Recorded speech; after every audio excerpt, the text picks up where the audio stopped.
Bro, narinig mo na yon, AI-generated video na nagpapakita ng drug war victim na tila nagpa-leave kahit patay na.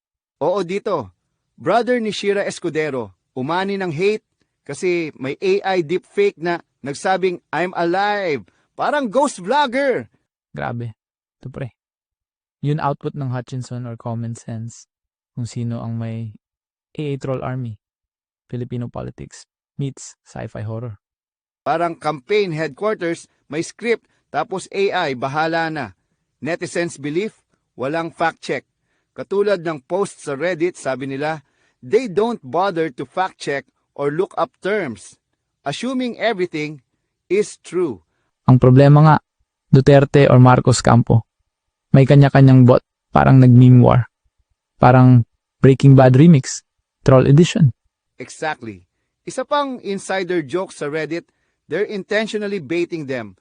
Most don't fact check anything. So yung talent nila, hindi campaign speeches, meme producing, AI bots.